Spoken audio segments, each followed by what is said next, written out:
ఇక ఓట్ల చోరీ అంశం దేశవ్యాప్తంగా హాట్ టాపిక్గా మారింది. దీని మీద మద్దతు కూడా వస్తున్నటువంటి పరిస్థితి కనిపిస్తోంది. మరి ఈ ఓట్ల చోరీ అంశం ఏదైతే ఉందో ఇది ప్రతిపక్షాలకి ఒక అస్త్రం కాబోతోందా సార్? అంటే ఒక ఓట్ల చోరీ అనేది ఒక అంశమే. ఇవాళ entire constitution is at stake అనేది ప్రతిపక్షాల వాదన. 2024 ఎన్నికలప్పుడే ఈ అంశాన్ని రైజ్ చేశారు. దాని ప్రభావంతో బీజేపీ బలం 303 నుంచి 240 సీట్స్ పడిపోయాయి. బీజేపీకి బాగా బలంగా ఉన్న నార్థన్ అండ్ వెస్ట్రన్ ఇండియాలోని యూపీ, హర్యానా, రాజస్థాన్, మహారాష్ట్ర లాంటి స్టేట్స్లో కూడా బీజేపీకి గడ్డిపడింది. అంటే సంవిధాన్ కత్రే మే హై అని, అంటే రాజ్యాంగమే ప్రమాదంలో పడింది అని.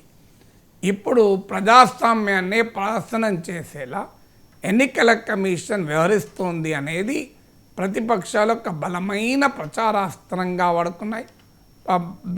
ప్రతిపక్షాలకు చెందిన వందలాది మంది ఎంపీలు నిన్న ప్రతిపక్ష అగ్రనేతలు రాహుల్ గాంధీ, ప్రియాంక గాంధీ, అఖిలేష్ యాదవ్ ఇలాంటి వాళ్ళందరూ కూడా మార్చ్ చేశారు. ఎలక్షన్ కమిషన్ ఒక రాజకీయ పార్టీ మౌత్ పీస్ లాగా పనిచేస్తుంది. సో నేను అనేది అంటే రాహుల్ గాంధీ ఆరోపణలు కానీ ప్రతిపక్షాల ఆరోపణలన్నీ నిజమా అబద్ధమా అనే డిబేట్లకు కూడా వెళ్ళడం లేదు. కానీ ఒక ఎన్నికల కమిషన్ అనేది ఒక స్వతంత్ర రాజ్యాంగబద్ధమైన వ్యవస్థ. ఆ వ్యవస్థ ఒక రాజకీయ పార్టీలతో, రెస్పాన్సిబుల్ పొలిటికల్ పార్టీస్తో ఏ రకంగా వ్యవహరించాలి, రాజకీయ పార్టీలకు అనుమానాలుంటే తీర్చే వ్యవస్థగా ఉండాలి.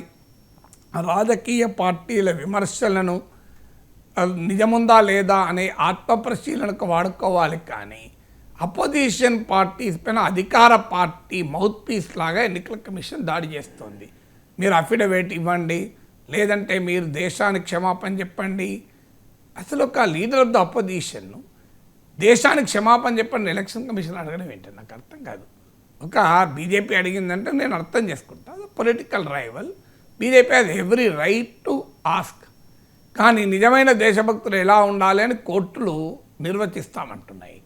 రాహుల్ గాంధీ దేశభక్తులా కాదా సుప్రీంకోర్టు డిసైడ్ చేస్తానంటుంది. ఎలక్షన్ కమిషన్ ఏమో మీరు దేశానికి క్షమాపణ చెప్పాలి, లీడర్ ఆఫ్ ద అపోజిషన్ అంటున్నారు.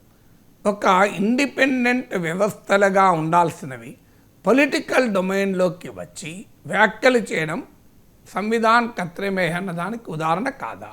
మీరే చెప్పండి. రాజ్యాంగబద్ధమైన వ్యవస్థలు తమ పరిధి దాటి మాట్లాడకూడదు. బయట ఉన్నవాడు ఏమైనా మాట్లాడతాడు, కానీ రాజ్యాంగబద్ధమైన వ్యవస్థల్లో ఉన్నవారు ఆ కాన్స్టిట్యూషనల్ మొరాలిటీని, న్యూట్రాలిటీని పాటించాలి. కానీ ఎలక్షన్ కమిషన్ అపోజిషన్ పైన పొలిటికల్ వార్క్ సిద్ధపడ్డది. ఇక ఇది ఇంతకన్నా ప్రమాదకరం ఇంకేమైనా ఉంటుందా? సో ఇక అపోజిషన్ అడుగుతున్నది ఏంటి? ఒక బేసిక్ డిమాండ్స్ అడుగుతున్నాయి. రాహుల్ గాంధీ హౌస్ అడ్రస్లు ఇచ్చాడు, హౌస్ అడ్రస్లతో ఆర్గ్యుమెంట్ పెట్టడం కరెక్టా తప్పే కావచ్చు, ఐ డోంట్ నో. లేదు పేర్లతో స్పెల్లింగ్ ఎర్రర్స్తో మాట్లాడాడు. I'm not bothered about Rahul Gandhi, I'm bothered about democratic electoral process.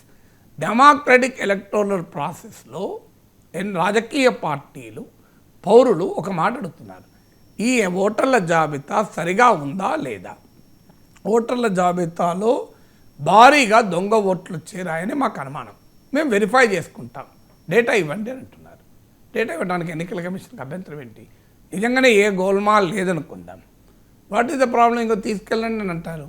ఇప్పుడు ఎవరన్నా అన్నారనుకోండి, సార్ మీరు మీ వీడియోలో అభ్యంతరకరమైన వ్యాఖ్యలు చేశారు, మీరు అని నన్ను అన్నారనుకోండి, నేను ఏం చేస్తాను, నా వీడియో పంపిస్తాను, చూసుకోండి అయ్యా మీరే, ఇందులో ఎక్కడన్నా అభ్యంతరకర వ్యాఖ్య ఉండాలి, కానీ నేను వీడియోలని దాచిపెట్టుకుంటాను, చూపెట్టను.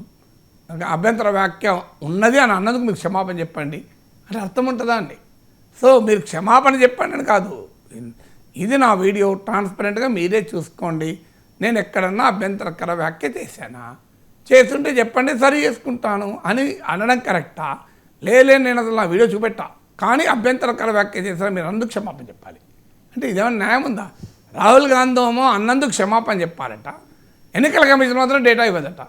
డేటా ఇవ్వడానికి అభ్యంతరం ఏంటి? రాహుల్ గాంధీ పక్క పెట్టండి, దేశ ప్రజలంతా అడుగుతున్నారు, ఎలక్ట్రానిక్ ఫామ్లో మీరు డేటా ఇవ్వండి అని అడుగుతున్నారు. దేశంలో ఉన్న ప్రతిపక్షాలన్నీ కలిపి ముక్త కంఠంతో మాకు ఓటర్ల జాబితాలో అవకతవకల్ని మేము వెరిఫై చేస్తాం, మాకు ఎలక్ట్రానిక్ ఫామ్లు ఇవ్వండి అంటే ఏ రకమైన తప్పులు ఎన్నికల కమిషన్ చేయకపోతే, అధికార పార్టీతో కుమ్ముక్కైంది నిజమే కాకపోతే తీసుకోండి అని చెప్పాలి కదా, అభ్యంతరం ఏంటి? పోనీ ప్రింటౌట్లు ఇస్తామంటున్నారు, మిషన్ రీడబుల్ ప్రింటౌట్లు ఇవ్వండి అంటున్నారు. అంటే మేము 90 ఒక 100 కోట్ల ఓటర్లు, 100 కోట్ల ఓటర్లను ఫిజికల్గా వెరిఫై చేయగలరు ఎవరైనా? అందులో ఈ ఆధునిక టెక్నాలజీ యుగంలో, ఆర్టిఫిషియల్ ఇంటెలిజెన్స్ యుగంలో, బిగ్ డేటా, డేటా అనలిటిక్స్ యుగంలో మీరు మిషన్ రీడబుల్ ఫామ్లో కూడా పేపర్లు ఇవ్వము, మీకు ఎలక్ట్రానిక్ ఫామ్లో ఇవ్వము, అయినా ఏ అవకతవకలు జరగలేదు, జరుగుతున్నాయని అన్నందుకు మీరు క్షమాపణ చెప్పాలి దేశానికి. ఎన్నికల కమిషన్ అపవాదం వేస్తారా అంటున్నారు. ఇది ఇంత న్యాయమో చెప్పండి మీరు. సో ఏం అపవాదం లేదు ఇందులో. సింపుల్గా మాకు ఎలక్ట్రానిక్ ఫామ్లో డేటా ఇవ్వండి, లేదా మిషన్ రీడబుల్ పేపర్లను ఇవ్వండి. 100 crore ఓటర్లను ఫిజికల్గా వెరిఫై చేయడం సాధ్యం కాదు. మేము ఫిజికల్గా వెరిఫై చేస్తే ఎన్నికల కమిషన్ పనే కదా అది. నిజంగా చెప్పాలంటే ఎలక్షన్ కమిషన్ చేయాలి పని. ఆ పని ఇంకెవరైనా చేశారనుకోండి సంతోషం కదా. నన్ను ఎవరైనా అడుగుతారు, సార్ మీ 1 hour వీడియో నాకు ఇవ్వండి సార్, అందులో ఇంకో పలానా 11th minute మీరు పలానా పదాన్ని పొరపాటుగా వాడారు, పాకిస్తాన్ అనబోయి అమెరికా వాడారు, నేను మొత్తం వీడియో విని ఏ సెకండ్లో మీరు ఇది తప్పుగా అన్నారో చెప్తాను సార్ అన్నారనుకోండి, నేను ఎట్లా ఇస్తా వీడియో? అస్సలే ఇవ్వా, నా వీడియో నేను దాచుకుంటా, నువ్వు అలా అన్నందుకు క్షమాపణ చెప్పు, నాకు నన్ను అపవాది చేస్తున్నావు అని అంటనా? థ్యాంక్ యూ మిత్రమా, మీరే మొత్తం గంట విని నేను ఎక్కడ దగ్గర పాకిస్తాన్ అనబోయి అమెరికా అన్నది ఎక్కడున్నానో చెప్పండి, నేను ట్రిమ్ చేసుకుంటాను యూట్యూబ్లో అంటాను ఆనందంగా. ఎలక్షన్ కమిషన్ చేయాల్సిన పనిని ప్రతిపక్షాలు చేస్తానంటే ఎలక్షన్ కమిషన్ ఆనందపడాల్సింది, అభ్యంతరం ఎందుకు చెప్తుందో అర్థం కావట్లేదు. అంటే చాలా క్లియర్గా దేశ ప్రజలలో బలమైన అనుమానాలు కలిగేలా ఎన్నికల కమిషన్ వ్యవహరిస్తుంది. ఎన్నికల కమిషన్ స్వతంత్రతను దెబ్బతీసే విధంగా బీజేపీ చట్టంలో మార్పులు చేసింది. Supreme court election commissioner, chief election commission నియామకాల్లో తప్పనిసరిగా న్యూట్రాలిటీ ఉండాలి అంటే చీఫ్ జస్టిస్ ఆఫ్ ఇండియా ఉండాలని తీర్పు చెప్తే దాన్ని అమలు కాకుండా చేసేందుకు చట్టాన్ని సవరించి ప్రభుత్వ ప్రతినిధుల మెజారిటీ ఉండేలా మీరు ఎన్నికల కమిషన్ నియామక ప్రక్రియను బీజేపీ మార్చుకున్నాక ఎన్నికల కమిషన్ ఈ రకంగా వ్యవహరిస్తుంటే ఇక సంవిధాన కర్తవ్యమే అనకపోతే ఏమనాలి? అందుకే ప్రతిపక్షాలు ఓట్ల చోరీపై దేశవ్యాప్త ఉద్యమానికి సిద్ధపడుతున్నాయి.